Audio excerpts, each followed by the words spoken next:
So, good evening and welcome. We're working in the chapter called Equality and the Annihilation of Ego. This is chapter 9. In the first section, the Yoga of Divine Works and the Synthesis of Yoga.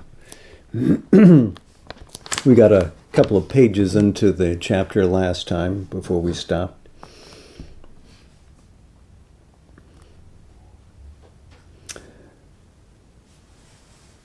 The idea of equality is something very close to the development of the Yoga of Works in the Bhagavad Gita.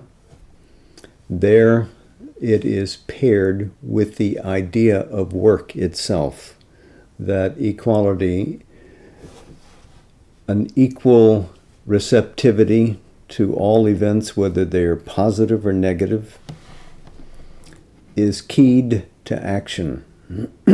The principal verse in which this occurs is in the second chapter, it's the 48th shloka, and Krishna insists that it be done in the web of life, that one establish this equality in life.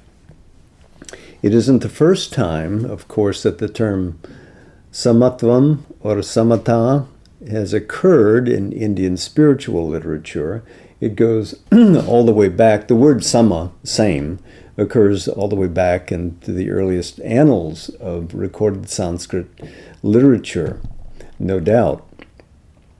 But it begins to take on a spiritual significance in the Shatapatha Brahmana, which is very old and predates by hundreds, if not thousands of years, the Bhagavad Gita. Also, we find the term used in Buddhism. Buddha referred to samattam and vipassana as the two things that could take you to enlightenment. But of course, in his discipline, it is a movement away from engagement in the world, which is considered, he himself having renounced the world, shaven his head, so to say, and put on the ochre robe, and lived a life as a renunciant, a shramana. So the Gita reverses that, insists on the same inner spiritual freedom, the same equality to all events, pro or con, but engaged in the world, doing works as a conscious offering to that to whom is the goal, that is the Supreme Being. As we come to know it in the Gita, the Purushottama, the Supreme Person, who stands in the center of all things, who in fact holds within his own being all the cosmic realms. Not simply the realm of human life, not simply the globe that we know and walk upon, but all the worlds teeming with vital beings, with gods. Everything exists within the compass of this one Supreme Person. And that Supreme Person is the real origin of all work. And to be identified with that Supreme Person is a goal of the yoga, of the Gita, and uses these three methods, works, knowledge, and love, to unite the person with that Supreme. The insistence that Sri Aurobindo brings here in this section, of course, is on knowledge and love being placed in the field of work, that consecration, the making sacred of all oneself and all one's doings in a conscious giving to the Supreme is what constitutes that action. To be able to do it perfectly means to transcend, to excuse oneself from the limitation of ego, and to live in full complementariness with that Supreme. In perception, in will, in actual vibrational work. So, we begin the renunciation of attachment to the work and its fruit is the beginning of a wide movement towards an absolute equality in the mind and soul, which must become all-enveloping if we are to be perfect in the spirit. For the worship of the Master of Works demands a clear recognition and glad acknowledgement of him in ourselves, in all things, and in all happenings. Now, if we think that this occurs only in the Gita, that this is the only document, well, earlier Upanishads also speak in similar vein, the Isha Upanishad, of course, but also the Shvetashvatara Upanishad. Equality is the sign of this adoration. It is the soul's ground on which true sacrifice and worship can be done. And for this, we can go not only to chapter 2, shloka 48, but also chapter 2, shloka 15. The Lord is there equally in all beings. We have to make no essential distinctions between ourselves and others, the wise and the ignorant, friend and enemy, man and animal, the saint and the sinner. We must hate none, despise none, be repelled by none, for in all we have to see the one disguised or manifested at his pleasure. He is a little revealed in one, or more revealed in another, or concealed and wholly distorted in others, according to his will and his knowledge of what is best for that which he intends to become in form in them, and to do in works in their nature. This is, again, redolent of what Sri Aurobindo wrote in the book, The Mother. All is our self, one self that has taken many shapes. Hatred and disliking and scorn and repulsion, clinging and attachment and preference are natural, necessary, inevitable at a certain stage. They attend upon or they help to make and maintain nature's choice in us. But to the Karma Yogan, they are a survival, a stumbling block, a process of the ignorance, and as he progresses, they fall away from his nature.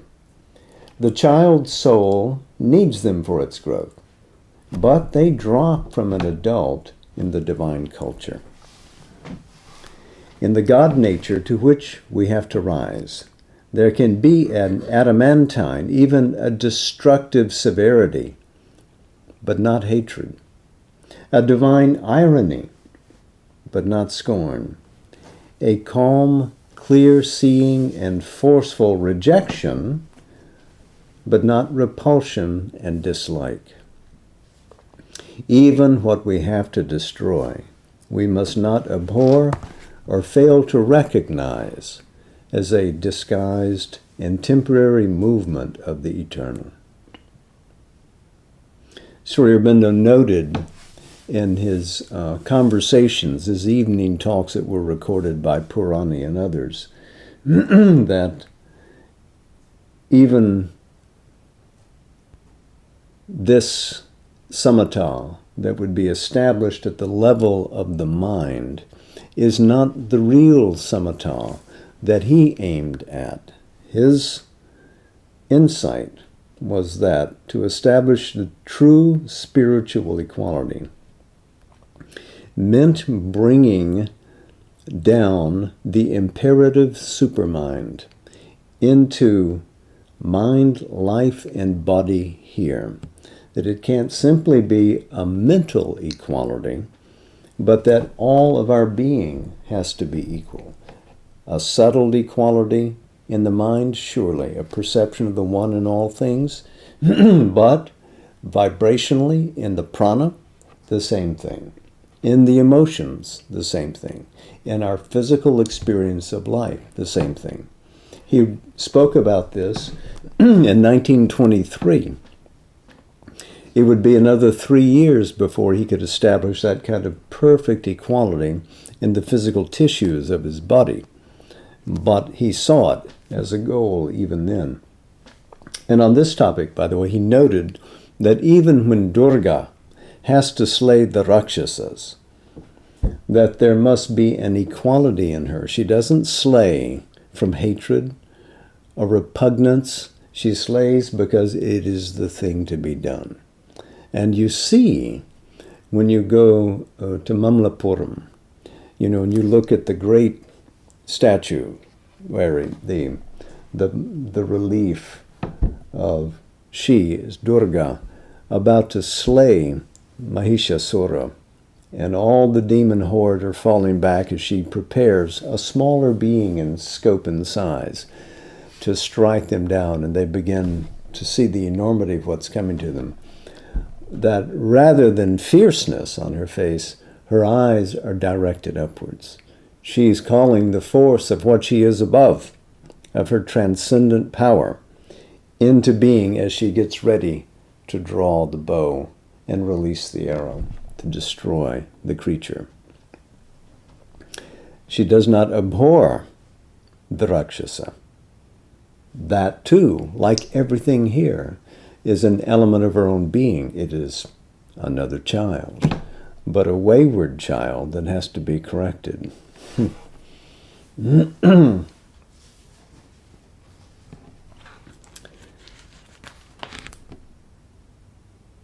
And since all things are the one self in its manifestation, we shall have equality of soul towards the ugly and the beautiful, the maimed and the perfect, the noble and the vulgar, the pleasant and the unpleasant, the good and the evil.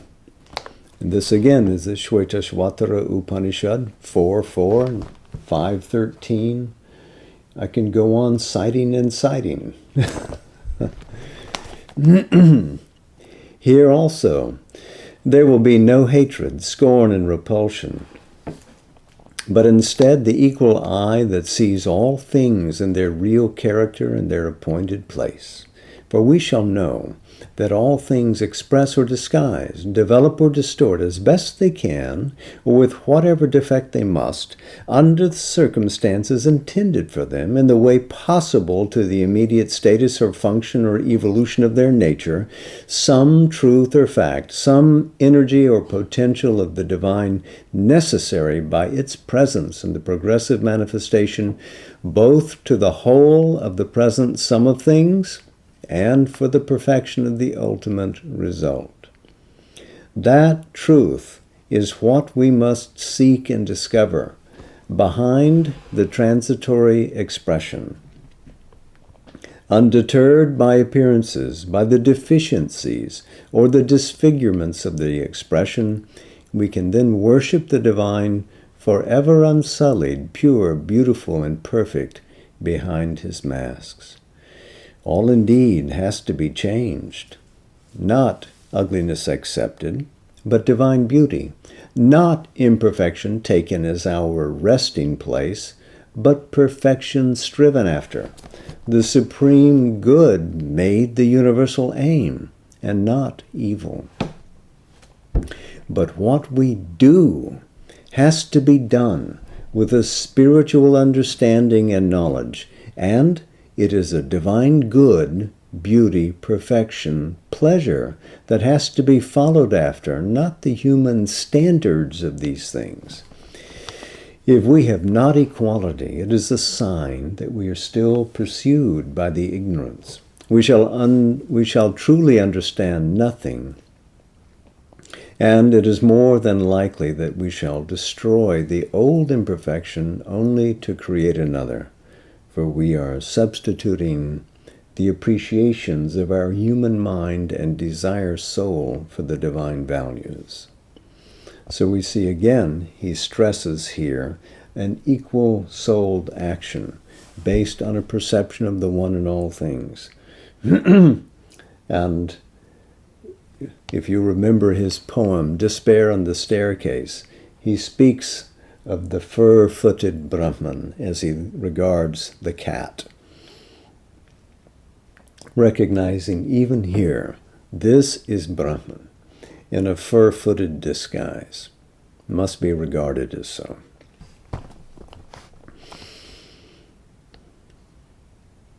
Equality does not mean a fresh ignorance or blindness.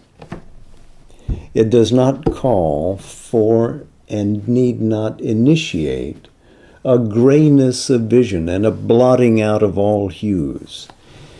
Difference is there, variation of expression is there, and this variation we shall appreciate far more justly than we could when the eye was clouded by a partial and erring love and hate, admiration and scorn, sympathy and antipathy, attraction and repulsion. But behind the variation, we shall always see the complete and immutable who dwells within it, and we shall feel, know, or at least, if it is hidden from us, trust in the wise purpose and divine necessity of the particular manifestation, whether it appear to our human standards harmonious and perfect, or crude and unfinished, or even false and evil. Puranam. Puranam Madaha, Puranam Idam. That is full, this is full. And so too, we shall have the same equality of mind and soul towards all happenings, painful or pleasurable, defeat and success, honor and disgrace, good repute and ill repute, good fortune and evil fortune. For in all happenings we shall see the will of the Master of all works and results, and a step in the evolving expression of the divine. He manifests himself to those who have the inner eye that sees, in forces and their play and results, as well as in things and in creatures. All things move towards a divine event. Each experience, suffering and want, no less than joy and satisfaction, is a necessary link in the carrying out of a universal movement, which it is our business to understand and second. To revolt, to condemn, to cry out is the impulse of our unchastened and ignorant instincts. Revolt, like everything else, has its uses in the play and is even necessary, helpful, decreed for the divine development in its own time and stage. But the movement of an ignorant rebellion belongs to the stage of the soul's childhood or to its raw adolescence. The ripened soul does not cry out, but accepts or toils to improve and perfect, does not revolt inwardly, but labors to obey and fulfill and transfigure. Therefore we shall receive all things with an equal soul from the hands of the Master. Failure we shall admit as a passage, as calmly as success, until the hour of the divine victory arrives. Our souls and minds and bodies will remain unshaken by acutest sorrow and suffering and pain, if in the divine dispensation they come to us, unoverpowered by intensest joy and pleasure.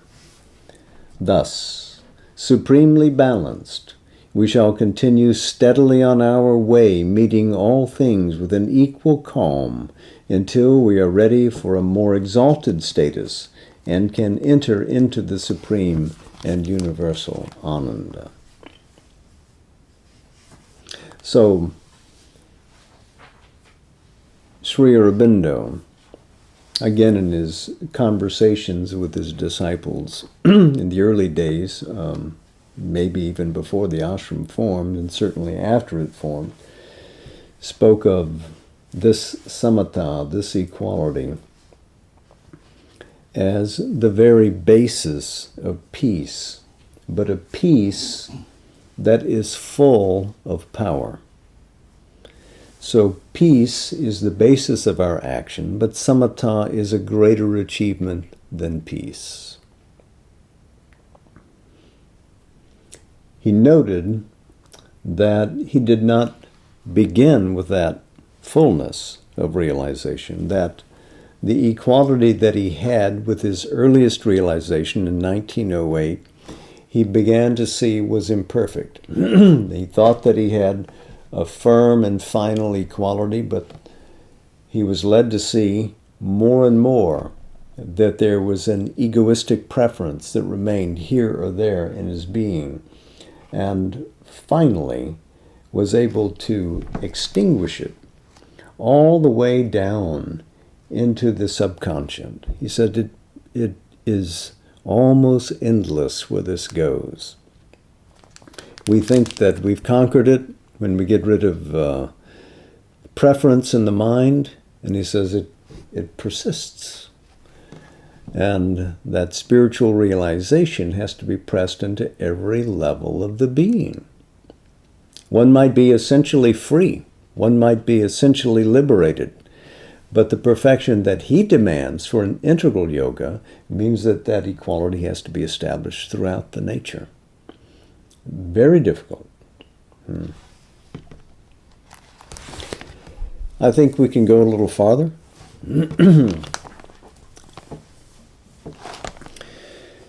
This equality cannot come except by a protracted ordeal and patient self-discipline.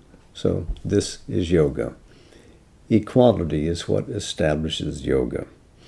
So long as desire is strong, equality cannot come at all except in periods of quiescence and the fatigue of desire, and it is then more likely to be an inert indifference or desire's recoil from itself than the true calm and the positive spiritual oneness.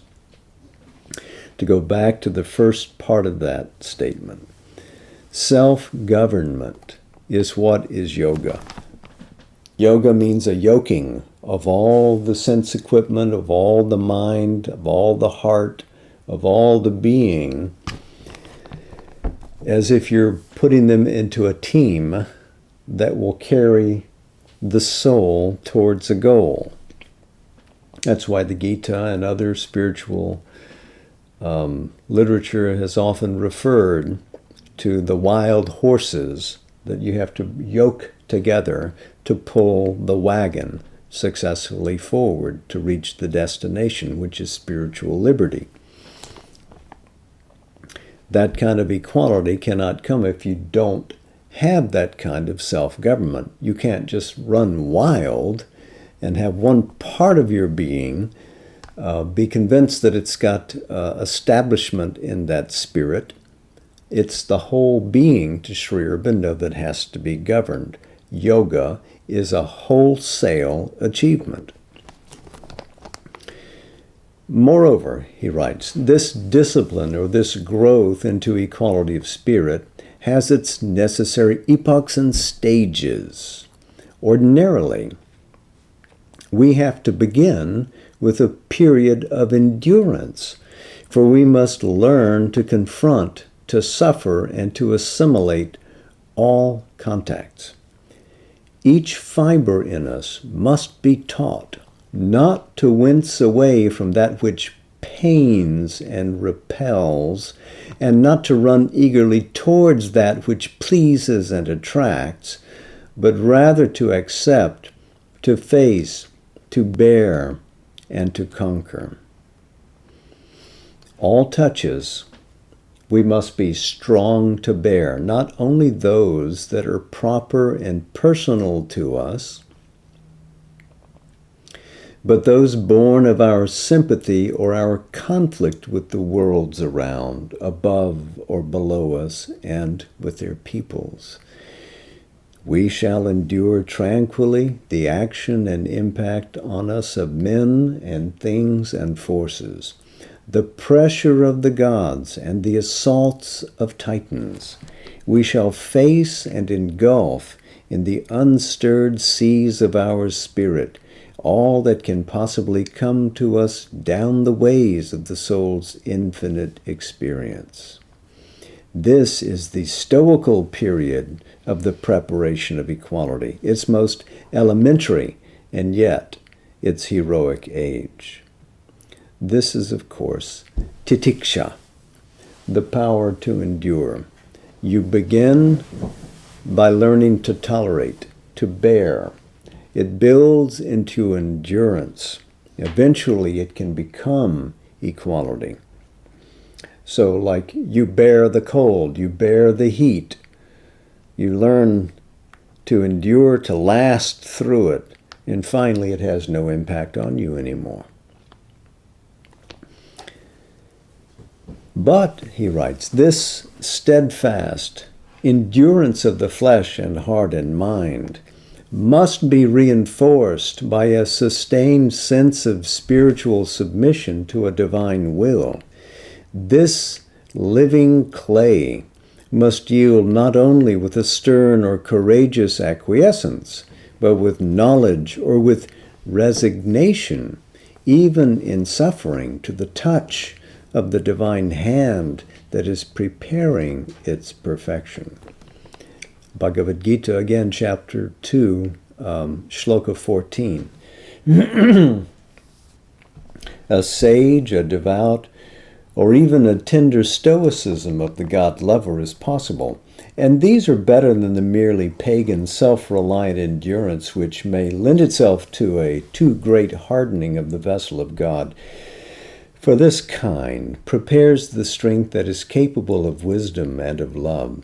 Its tranquility is a deeply moved calm that passes easily into bliss. The gain of this period of resignation and endurance is the soul's strength, equal to all shocks and contacts. There is next a period of high-seated impartiality and indifference, in which the soul becomes free from exaltation and depression, and escapes from the snare of the eagerness of joy, as from the dark net of the pangs of grief and suffering. All things and persons and forces, all thoughts and feelings and sensations and actions, one's own, no less than those of others, are regarded from above by a spirit that remains intact and immutable and is not disturbed by these things. And he'll cite it in a minute, udasina. This is the philosophic period of the preparation of equality, a wide and august movement. But indifference must not settle into an inert turning away from action and experience.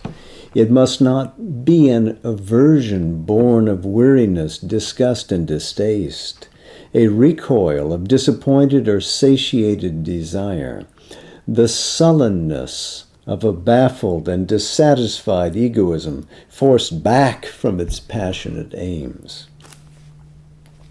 These recoils come inevitably in the unripe soul and may in some way help the progress by a discouragement of the eager, desire-driven vital nature, but they are not the perfection towards which we labor.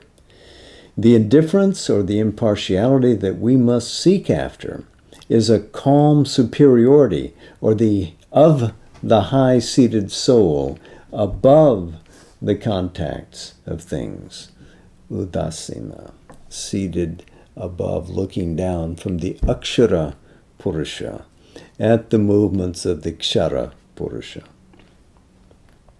It regards and accepts or rejects them, but is not moved in the rejection and is not subjected by the acceptance.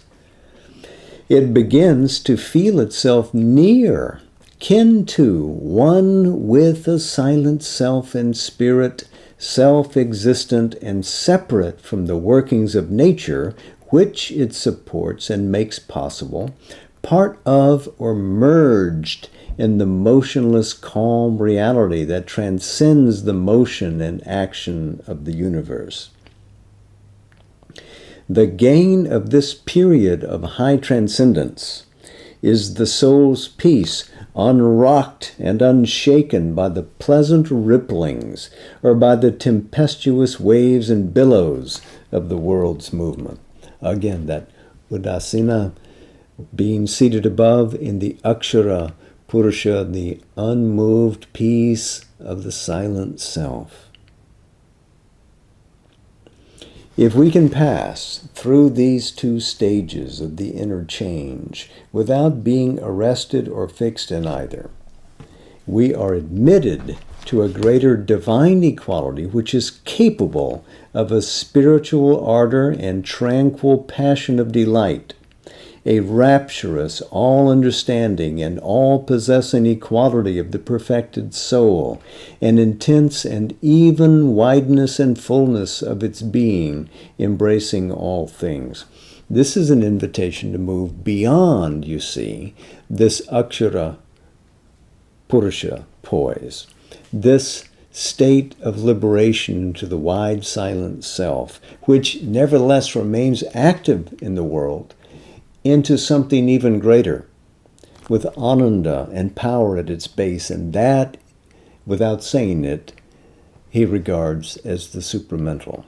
So this is that supreme poise of the supramental, the imperative supermind, as he calls it, which can impose upon the nature all the felicities of its own being.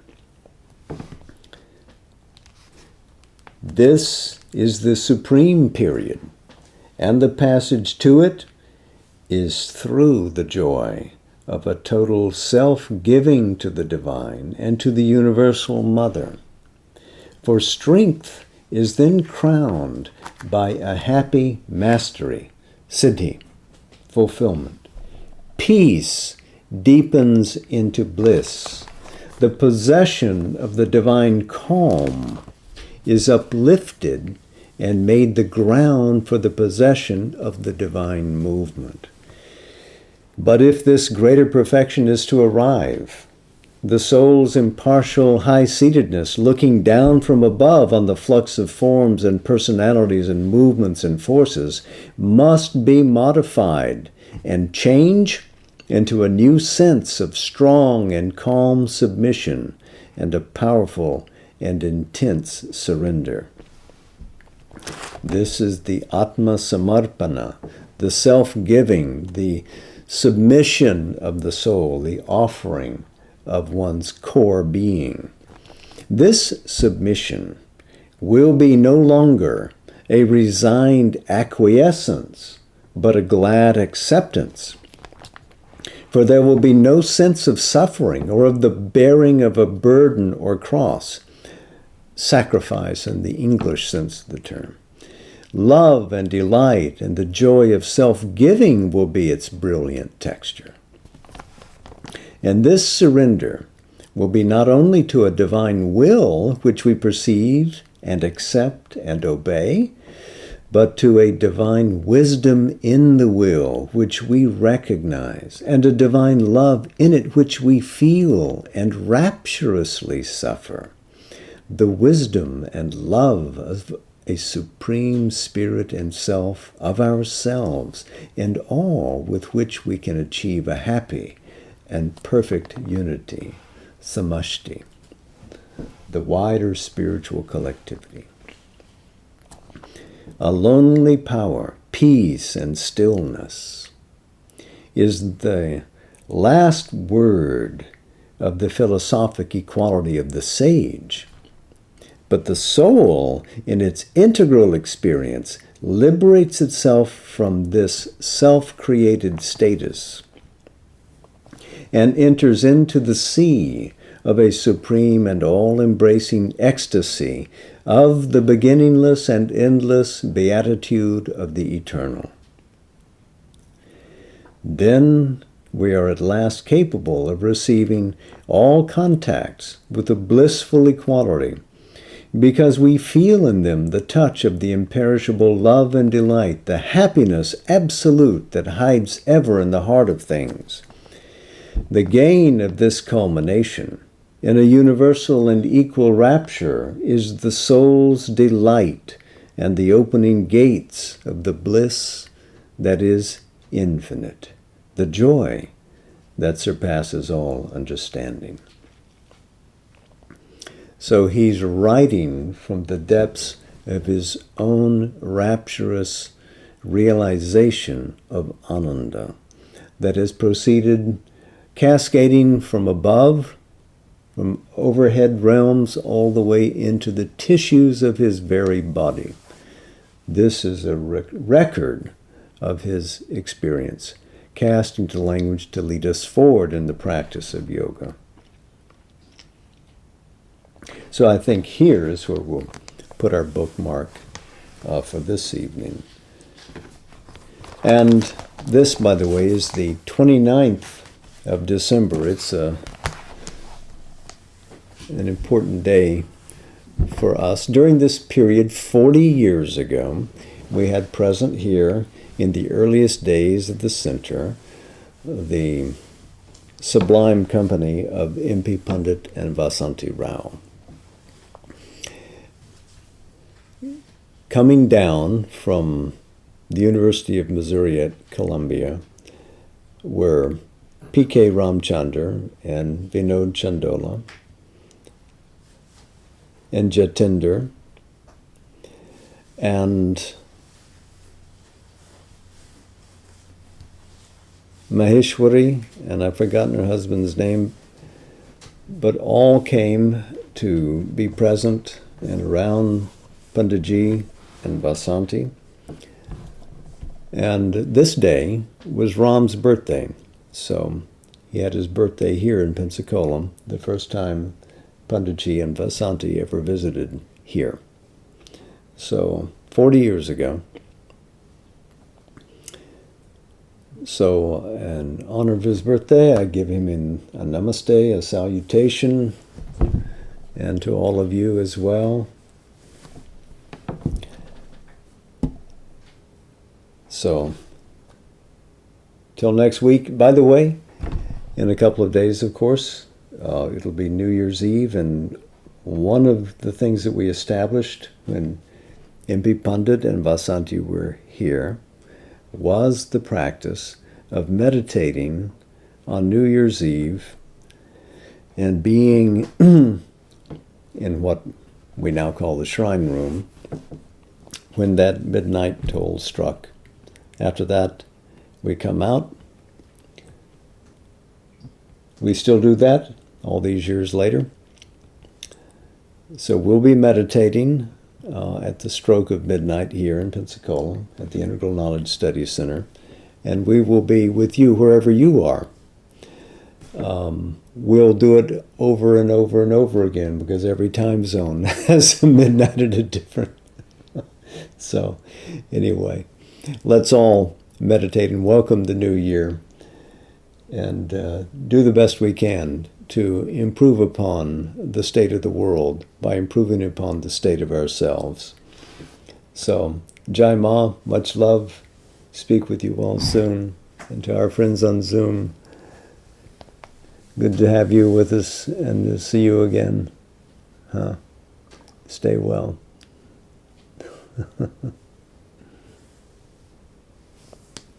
Namaste.